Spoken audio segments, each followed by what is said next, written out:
It's my pleasure now to introduce Nancy Niemeyer. And she is in her Clayton garden. Nancy has a large corner lot, 3,000 square feet. Yeah. Where's It's now 99% native. It was before a large lawn. Where's the PowerPoint presentation? Oh, sorry, we're having just, this is sort of like watching Sketchy Andy go across the Grand Canyon or whatever it is. You wonder, is he gonna fall? So we're gonna try not to fall completely off the tightrope today. So here we are at Nancy Niemeyer's garden in Clayton, and Nancy has a large corner lot. In 2016, she converted it to native plants. This is 99% native plants that you see here. She has certainly one of the most colorful native gardens that I have seen. And also one of the most artistic. And one of the things I loved about this garden is that Nancy is passionate about both nature and archaeology. And these interests intertwined in the development of the garden that she designed and installed, which was modeled on ancient Roman gardens. So this rectangular courtyard, which is planted with this riot of colorful natives, leads past art pieces. This black and white geometric patterned mosaic that we'll see during the tour, a fountain, and pedestals that both frame the garden beds and function as seats. And the garden includes this beautiful sculpture. And if you go to the website, you can see a picture of the fresco that Nancy used as a model for her garden, an ancient Roman fresco. Nancy's water use has dropped by 75% since the lawn was removed. And she has attracted quail, finches, native bees, ladybugs, and birds. So just couple more photos. And now we will go to Nancy in her garden. So good morning, Nancy. It looks like your camera is sideways. I wonder if you could flip the camera to the horizontal. We're having some technical difficulties, unfortunately. Okay. I'll talk while Mike sees if he can get things fixed. Nancy, can you come a little closer to the microphone and we'll be able to hear you a little better? So while you're working out the technical difficulties, so good morning, Nancy. Good morning. Thank you for joining us. Thank you very much for having me. All right, so we saw some beautiful photos before. So while your excellent filmmaker, Mike, is just working this out, why don't you go ahead and say what you were going to say? All right, very good. So hello, everyone. I'm Nancy, and with me are Mike and Kelly Marshall, who are providing the technology to bring my garden to you. And their own fabulous garden will be on next week's tour, so don't miss it. So as you can see from my garden, I love color, and the more the better. I've noticed that when people see my garden, they're usually surprised that native plants can be colorful. They believe the myth that all native plants are drab. Well, let's bust that myth right here. My garden is planted with over 100 kinds of natives that have brightly colored flowers. Right now, the flower display is at its best, but I have plants blooming here almost all year round. Oh, and if you want to see my plant list, it's on the tour's website. So another myth I'd like to bust is that native plants can only be used to make wild gardens. Actually, they work well for a lot of garden styles, such as Asian, formal, modern, and English. My own garden was inspired by those of ancient Rome, as shown in wall paintings of Pompeii. The garden's hardscape elements and art pieces help support the theme and frame the garden. A lot of them are functional too. The walkways outline the beds, the fountain provides water for animals, and the pedestals are garden seats. So as Kathy said, my garden is over 3,000 square feet. It was almost entirely lawn until 2015, when I had everything taken out. So I hired a contractor to do all the earth moving, drainage, walls, pavers, and putting in a lot of the underground irrigation pipes. And I did the landscape design, planting, micro irrigation system, and most of the plant propagation. By the way, I have a tip for you. on how to dig holes in clay soil. First, dig your hole as deep as you can, then fill it with water. The water will loosen the clay and make digging easier.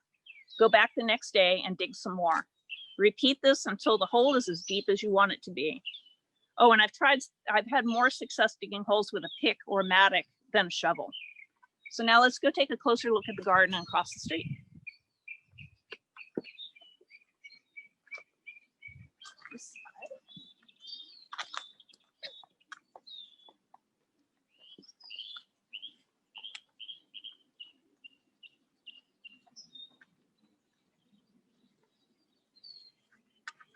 Okay, since the garden is large and our time is limited, I will be talking in detail about just 12 kinds of plants.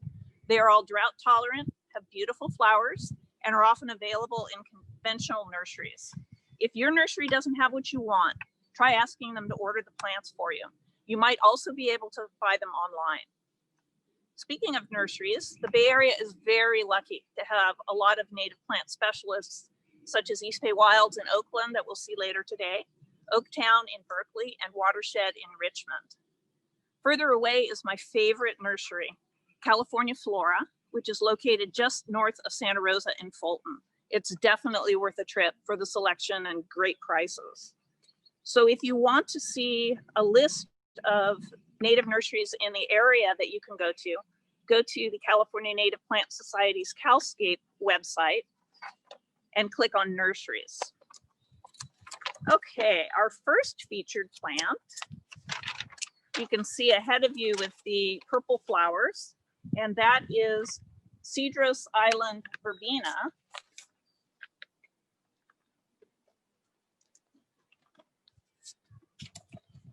So now it's a bee and butterfly favorite and is tolerant of regular garden watering.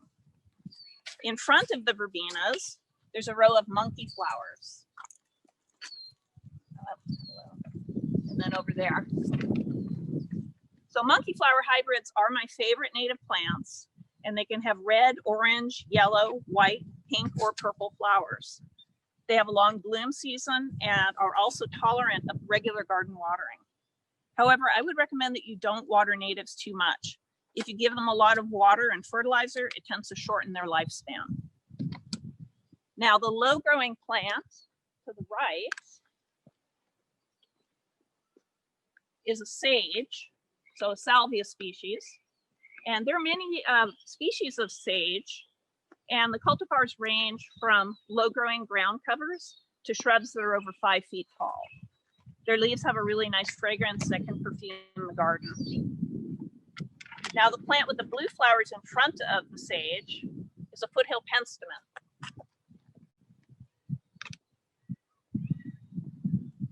Now, the penstemons have a long bloom season, and the pollinators just love them. They're also a good source of caterpillars for baby birds. I planted the variety Margarita Bop because it has good heat tolerance.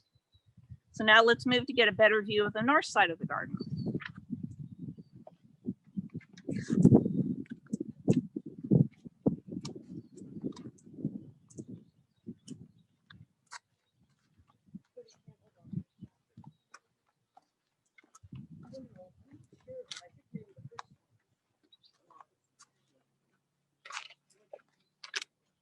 So while we're here looking at the view, I'd like to say a few things about the kind of insects that we think of as garden pests.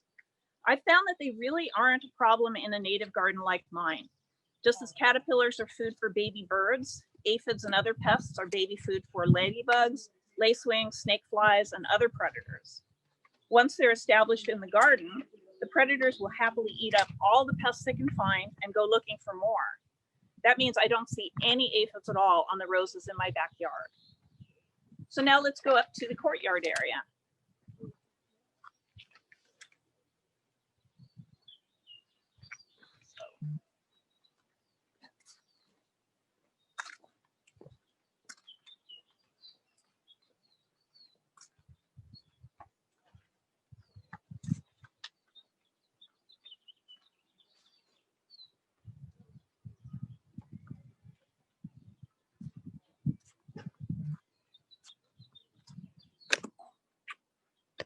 So now in front of you, you can see the mosaic.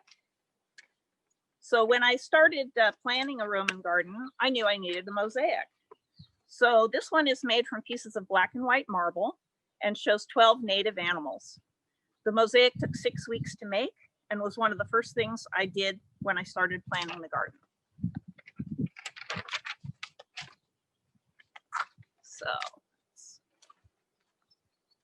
So some people ask me why I plant natives in my garden. And one of the most important reasons was to attract wildlife. And it definitely worked. Over the past 4 years, my garden has been visited by more and more kinds of native butterflies, bees, predatory insects, lizards, birds, and other animals. Just a word of caution though, if you want wildlife, you will have to be patient. It might take them a while to find your garden and move in. One way to help speed up the process is to have clean drinking water available for them. This works especially well for birds. So, you know, I never used to just sit in my front yard when it was mostly lawn. Now I get to watch hummingbird aerial dogfights, lizards doing push-up displays, and busy insects everywhere. I often sit in the shade with a glass of iced tea and just enjoy the show.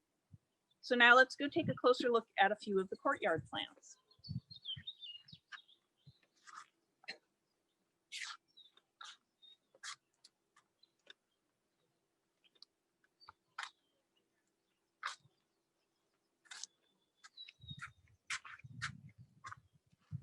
Okay, this is going to be our first one here, Mike.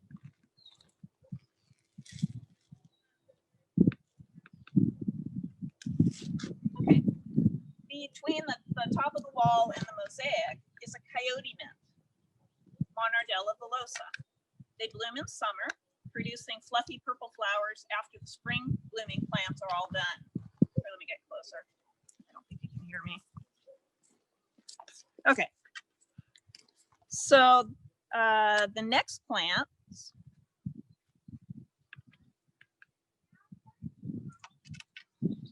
okay, so the pink flowered plant is Seaside Daisy, Erigeron glaucus. They're coastal plants and can struggle a bit in hot inland areas. The variety you see here, Wayne Roderick, is more heat tolerant than most. So now inland gardens like mine get hotter in summer and colder in winter than coastal ones.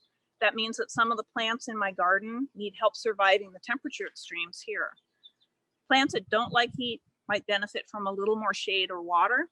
Plants that don't like cold might do better in a sheltered area, under a tree or next to a house or fence. Our next featured plant is one of my favorites, Coyote or Scarlet Coyote mint.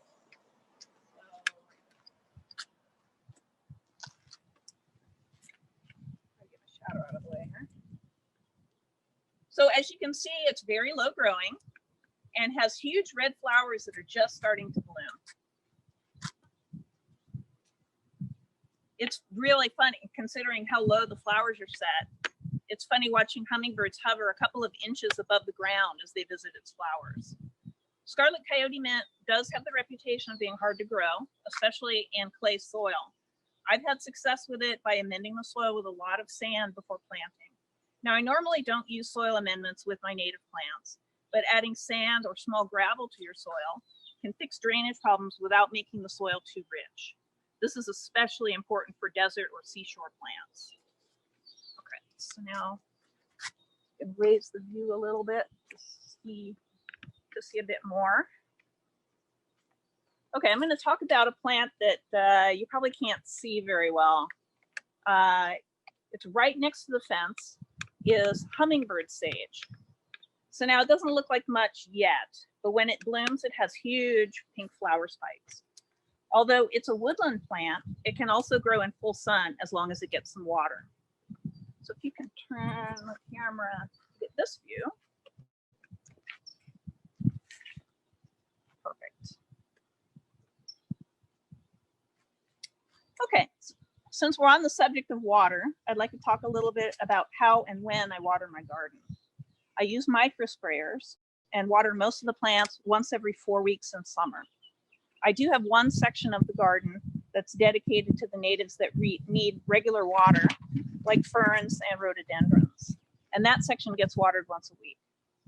Now, during the rainy season, I may also water the garden if we don't get enough rain, because natives are designed to get most of their water in winter, so we have to provide if Mom Nature doesn't. So why do I use microsprayers instead of drip? Because sprayers, like rain, create an even water distribution, and you can tell immediately if they've stopped working. Unfortunately, drip irrigation makes wet spots that lead to root diseases attacking your plants. Also, you may not know that your drip line has failed until the plants supplied by it die. I really encourage people to install their own watering systems. There's a lot of online tutorials that can show you how. An advantage of doing it yourself is that you can change or fix it anytime you want to. To get the best quality irrigation supplies, buy them where the professional landscapers do. So to find local suppliers, you can do a Google web search for irrigation supplies near me, and a bunch of them will pop up. So now let's take a closer look at the south side of the garden.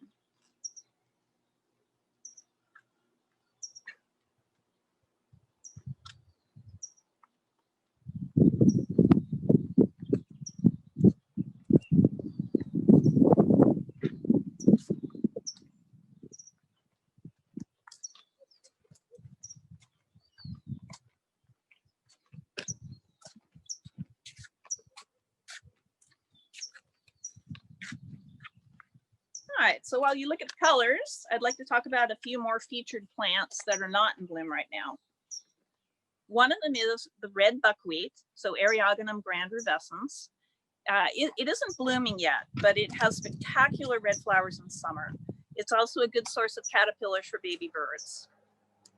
Another native that blooms later in the year is California fuchsia, Epilobium canum, sometimes also called Sauschneria.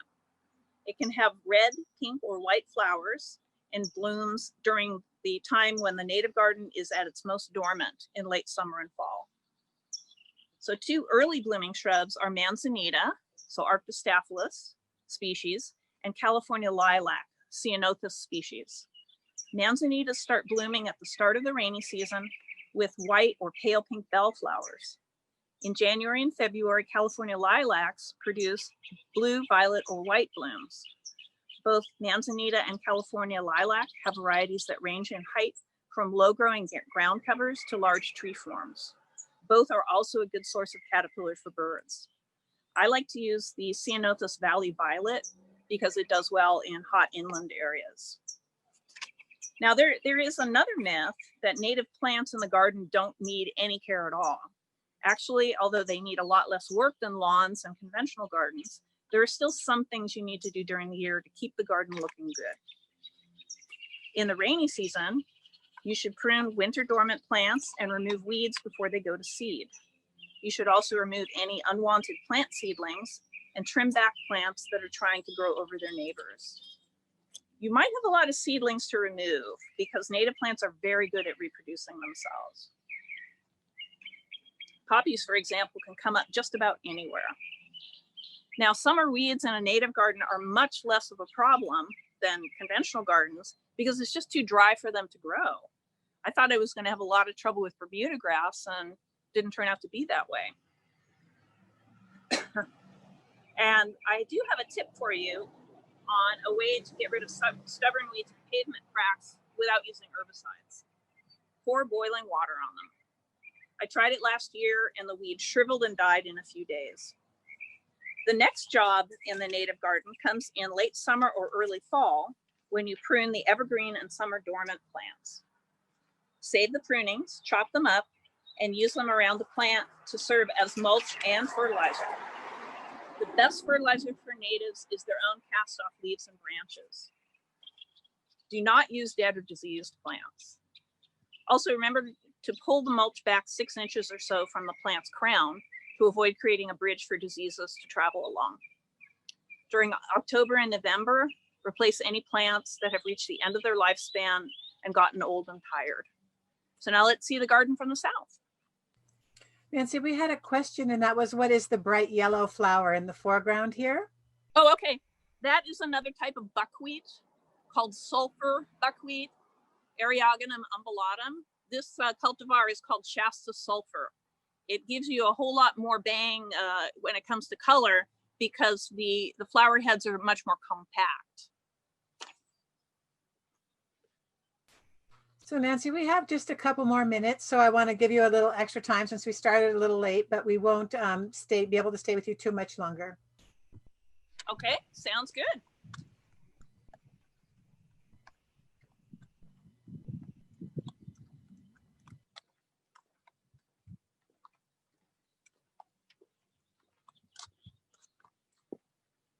Okay, so let me close by giving you a couple of tips from my own experience. First of all, if you have a new landscape or you're planting something that you've never planted before, you know, even the best gardeners lose some plants. So don't worry if some of yours don't make it. So try again or find something different, or look for another area to put it. So don't hesitate to take out plants you don't like. The sooner the better. Life is too short to have ugly plants in your garden. And finally, be patient and wait for the plants to grow. If you have empty spaces, you can always use short-lived plants to fill them until the larger ones grow in. Please remember, it may take up to a year or more for new native plants to establish themselves and start growing vigorously. So that's it for my garden. I hope you all have the chance to see it in person next year. So Nancy, that was fantastic. Thank you so much. Your garden is beautiful. And I love some of the things you pointed out, like that you don't have pests in your garden, that they are really just food for other creatures, and that you keep your plant cutting material on site. I want to say that Nancy's plant list is online at under View the Gardens. She's in Clayton. So that was a beautiful garden, Nancy, and thank you so much for taking us around it today.